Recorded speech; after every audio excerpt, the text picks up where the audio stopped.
Hey everybody, today we're gonna do the last part of this series of lessons. We're gonna talk about the three-quarter view. So I'm gonna talk about it through the Frank Reilly lens, and then I'm gonna talk about it through Andrew Loomis. Then I'm gonna talk about how to apply it using a few exercises that I usually do. So when I'm working with the three-quarter view, it's very important to know that it's the most important view, and it's the one that kind of requires you to know the straight view and the side view first in order for you to do it, because it kind of contains a little bit of both. What do I mean by that? I mean that in this view, it is important also to note that in this view is based on a range. It's based on all the angles that are between the straight view and the side view. So the Frank Reilly method, I'm gonna start with the circle, which is very imperfect, but that's fine. And from that circle, I am going to not do the eyes this time, and I'm not going to cut it in half either. I can cut it in half if I wanted, but if I do, then I'm gonna have to do the most official three-quarter view ever, basically, which is the one where the face is at a 45-degree angle, turning like this. This will help if I want to find the angle of the eye compared to the angle of the ear. But the most important thing about this is the oval. The oval that was surrounding the eye from the left, like the left eye from the left and the right eye from the right. Once I trace this oval based on this line here, I can then put a circle for the eye, and then put another one, and then another one. This will be the distance between the eyes. And then from this point there, I can do the line that cuts the face in the middle. And if I wanted to do the ovals that surrounded the eyes, that's where they would be going through on the inside. And the ones that are on the outside are representing this oval right here. So basically what I'm saying is, in three-quarter view, there's no need to show the oval that is surrounding the eyes from the inside, but you could if you wanted. It's just gonna make things maybe a bit more overwhelming when it comes to the middle line, because there's the center line going through the middle, and then there's gonna be right next to it two other lines surrounding it around the eyes. Now after I find the eyes, like I always say, I start surrounding them with a circle of the forehead, the donut, and of course I have to do it in perspective, in the three-quarter perspective. So this line that I have right here, I'm gonna use it for the donut. I'm not gonna make the donut past this line, you see? And then at the bottom of this line, I'm gonna put a circle, that's the chin, and then I'm gonna hook to it the inside of the donut, because that's how it usually goes.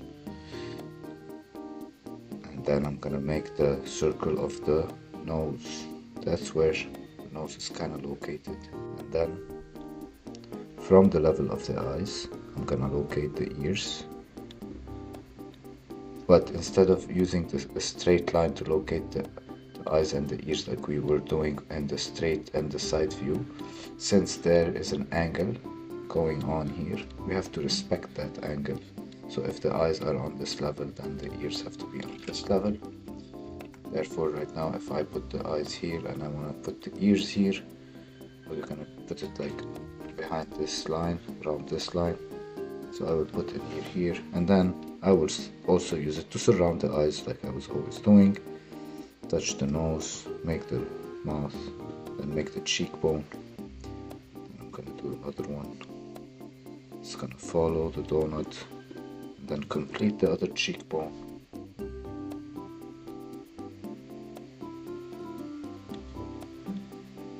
Then I can link the chin to this line right here, and then I can complete the shape the jaw. Oh, of the cheekbone. Just gonna adjust this a little bit because I overdid it. If you're doing this on digital format, it's important to flip around when it comes to symmetry. So it helps. It's a very good thing to do because like we have a left hand and a right hand, and there's like a difference between them. We also have a left brain and a right brain, and there is a difference between them. So our left eye and our right eye are also different. So if you look at something that's going left to right and you flip it around as if it's on a mirror, you're gonna discover things and you're gonna notice things you haven't noticed before. So flipping things around is very useful for drawing and for attention to detail. So this is how Frank Reilly approached it. I'm just going through it very quickly, and of course there's a few things left, like the details of the nose, which I usually do by making the oval, right? That's gonna represent the eyes, and here in this case I noticed that Frank Reilly did two, one that went down like this and one that went up. I used to do it like this by going with a circle. It's gonna surround the eye from the outside and then from the inside, and then one circle on the bottom of these two lines. And now I have the bridge of the nose, the bottom of the nose, I have the eyes here, the inside of the eyebrows, and I have everything. Now in the Andrew Loomis method, the simplification here really helps and makes things so much easier and better to understand. And I honestly use it way more. And I think if you want to get good at three-quarter view, it's also important to maybe try and draw skulls. The side of the skull here is very important to notice for you to understand how eyes look from the three-quarter view. You study the thing that comes underneath it, right? Like we're drawing the face, but we know the face is flesh on a skull, and we know that the skull is what's giving the face its shape. So that's why it's important to understand these things. So Andrew Loomis, when he approached this, he kind of focused on the ovals. If I do a circle and then I just do an oval that's touching one side of the circle, of course, right? That's basically gonna be always touching. So I cannot do the circle, the oval inside the circle like I'm doing it right now. This is wrong, of course, right? Because we know now that this oval is representing the side of the face. Therefore, we're gonna use this to make our three-quarter view. Here, what I'm gonna do is, after I do a circle and an oval, all I need to do is designate an angle for the eyes and the ears, like an angle for the face. Because let's say I say that this person is looking up like this, then I wouldn't put my lines like this. If the person was, if we were saying that this person is looking up like this, then I would have to put my lines like this way maybe, or maybe more like this way, which means now that the angle here is gonna be between the eyes and the ears like this. But if I do the circle and the oval, and I say that the person is gonna be looking like this way, what's gonna happen is, now I'm gonna do the lines this way, and then I'm gonna say, okay, this is the angle between the eyes and the ears and everything. If I have something here and I want to draw something on the same level that's here, I'm not gonna draw it here like this as if it's here. No, I'm gonna then continue with the shape, follow the shape, and continue along this line by respecting that angle that is here. So that is two lines. And how do we minimize all this work? By simply drawing the oval and then saying that, okay, if this is the oval, then this is the side of the head. And then from this point, I'm going to find the center of the face, like we do usually in the straight view. And once I do that, I can trace a line based on the direction that I have given the face. And then from this line, I can trace this line here, another line here for the eyes, and then another line here for the ears.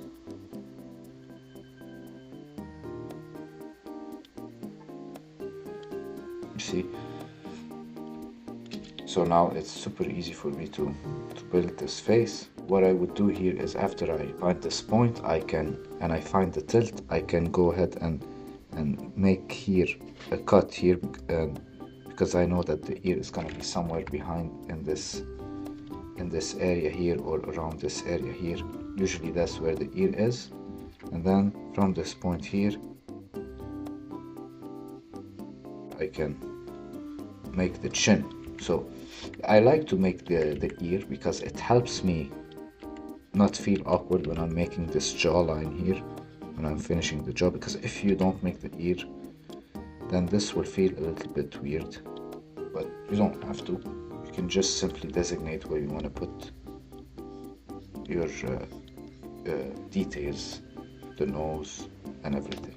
If you want to do Frank Reilly details, you can still do it, right? You can still try to find cheekbones, and you can still find the tip of the jaw and all that. I just want to talk about a few things that I think can help when it comes to the three-quarter view, like the shape of the jawline from one side to another, all the way up to here.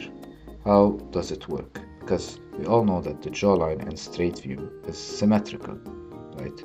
If the person has a normal jaw, it's gonna be a symmetrical jawline, which means what we have on the left, we will see the exact mirror of it on the right. When the face is in three-quarter view, we know that it's symmetrical, but we also know that it's not supposed to look symmetrical, because we know there's an angle, we know there's a part where it's one half of the face that we see more than the other half.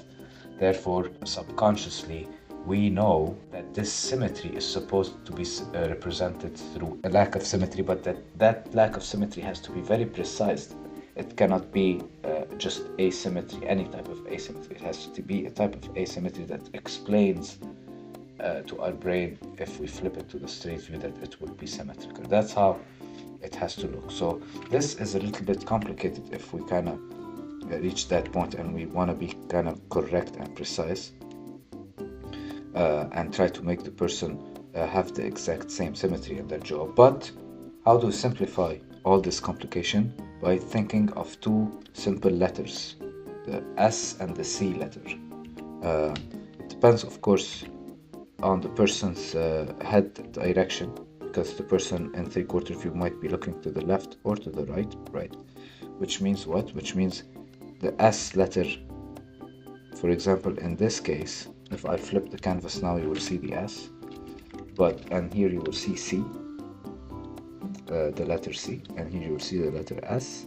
Of course, if we flip it like I said before, you will see an inverted S and an inverted C.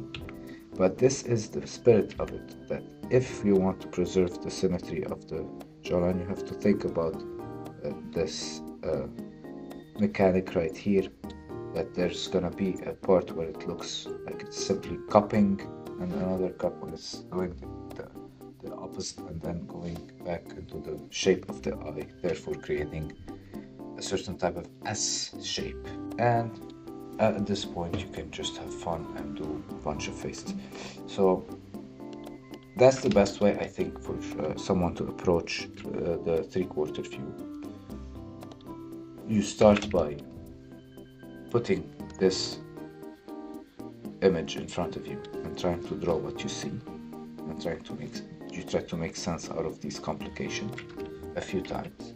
And then afterwards you do an exercise where you do a few circles randomly. Well, I try to make it a bit less random. I try to to find the scenario as I'm drawing those circles. I'll tell you what I mean. So right now, those first circles right now these are 4 people standing, talking to each other, which means maybe this guy is looking at this guy, and this guy, we're gonna see the back of his head. That's his back, and he is talking to this guy, and then this guy, he is maybe in side view, or a little bit like he's the closest one to side view, but we see him from the top. We see all of them from the top, right? And then there's this guy looking at maybe all of them. And then you try to have fun. If you're on digital format, you lower the opacity of that layer, you put another layer maybe on top of it, and then you start to kind of work on making a bunch of faces. You don't have to put more detail, you can just draw if you know those structures by now, because you've practiced the Frank Reilly 3/4 view. See, right now I'm gonna try to make this a little bit more complicated, but you don't have to. You can leave the shapes simple if you want. And then I'm gonna try to draw him looking at, or her looking at this person right here. I don't know why I feel like this guy's like a Krillin type of monk with the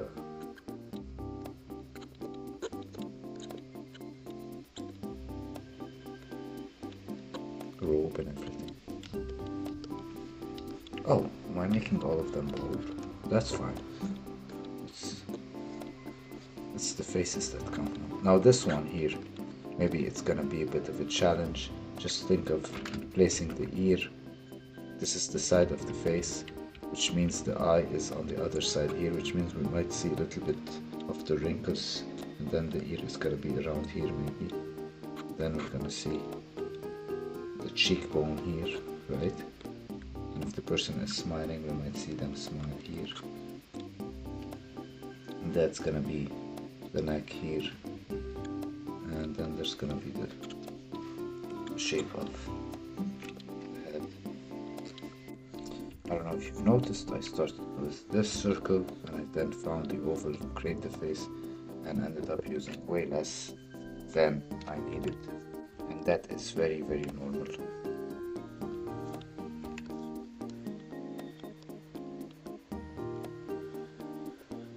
Since I gave this person character a long head.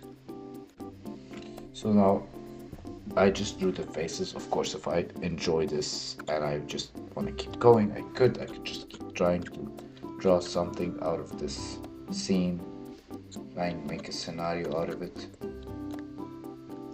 These were his hands, now they're kind of turning into a scarf.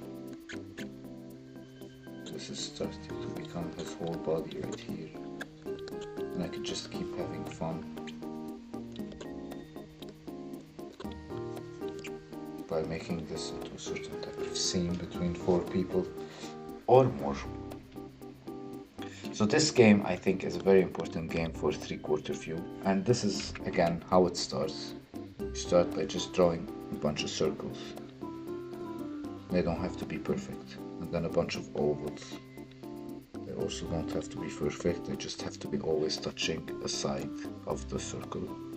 And then you start finding those faces based on how much you know the 3/4 view. You will be able to draw, and if you don't want to just do this all the time, just too boring, you can just have fun every once in a while after you've practiced these few things with these kind of games, and just try to draw a whole bunch of characters that have all kinds of expressions on their faces, and they don't have to be complicated, they could be simple. That's the cool thing about this method, is if it's too complicated, then your style is a simple style. But if you like it and you like the complication and your brain is like thriving for this information in a certain way, then you will practice these steps more easily, more lovingly, with more pleasure, which will make the information latch into your brain more, which will make you express the style that you want to express, which is a more realistic one. But if you just like to draw a cartoonish style, you will find yourself expressing yourself in your style right away. But that doesn't mean that you shouldn't learn the complications of the real anatomy. Everybody should learn this stuff. Everybody knows about this stuff. The people who can draw SpongeBob can draw real life people. They can do figure drawing. They know about those principles. They know them very well, super well.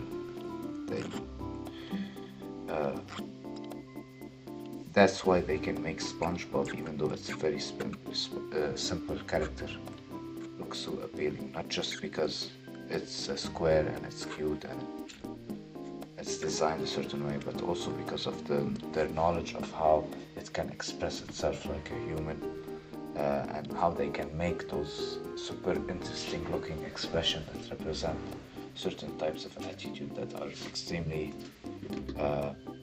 funny most of the time, if we're talking about SpongeBob. I'm gonna end the video with one last exercise that kind of summarizes the three views all together. On paper I would do it like this. You can see they're barely visible. That's how you want to draw on paper, because you don't have infinite layers. Draw like this, it will make things much simpler. After I draw my two parallel lines, I'm gonna draw a circle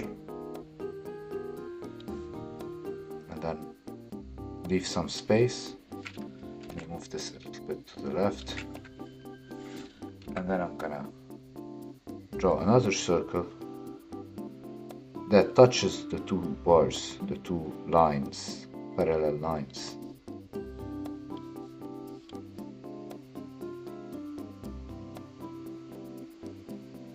And then I'm gonna do the three views. So I'm gonna do this. I'm gonna start with straight. I'm gonna go with side. So if this is the straight, then I'm doing the middle of the face.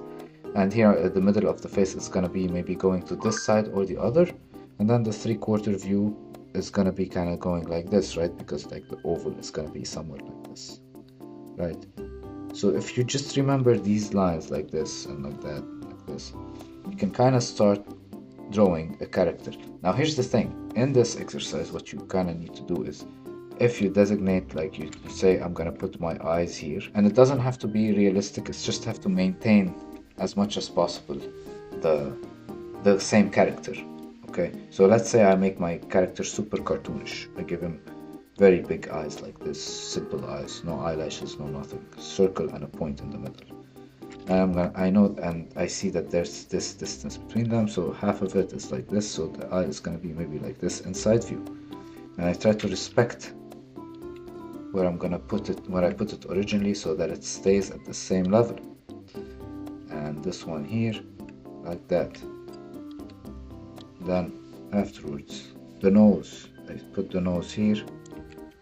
For example, for this one, it could be a mouth, a tiny mouth as well, looking cute. Yeah, let's say that's a mouth. That's funny. If I make my, even though you guys know that the jawline could be down here. Oh, it'll be even funnier if I give him a massive jaw and a tiny mouth. Yeah, let's do that. Let's do that. Let's see what we end up with.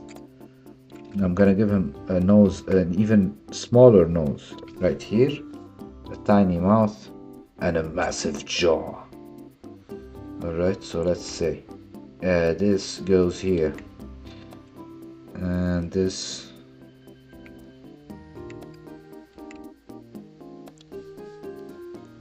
will follow this line and go here, and then this is gonna be his or her massive chin. I'm gonna do it at an angle. Boom. There we go. Now I'm gonna give him ears.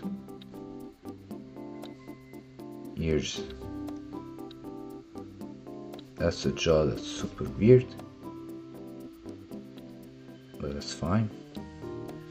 Ears are here. Put them here. Then, if I give him hair, I don't know what type of hair. Let's make him a Super Saiyan in a very simple way, honestly. Not gonna...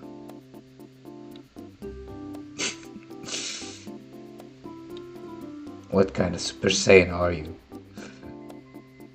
Why Super Saiyan? He's a Saiyan. I'm not gonna give him blonde hair. This guy is a Saiyan that becomes a Super Saiyan when he's happy, not angry. He's just a happy Saiyan. The happier he is, the more blonde he becomes. So I'm gonna focus on that. When working with hair that's like the Saiyan hair, it's important to think about it like a flame. So right now I'm gonna also think about it more like a flame here, actually, to adjust it.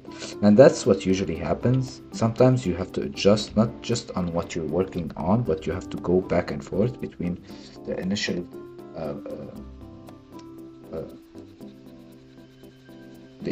drawing you made, the initial pose you made, new pose you're building. This one I like. This. That's a bit much.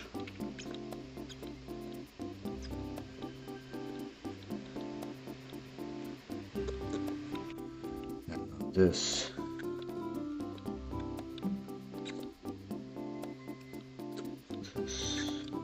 Kind of would apply this way. That's not important. Not a weird looking Saiyan.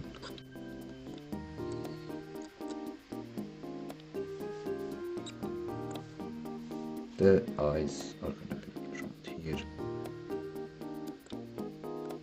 Simple eyes that I did. And the hair. I'm gonna make the flame shape first. Make sure that it hits the right height, and I don't make it longer or shorter. Then I'm gonna make the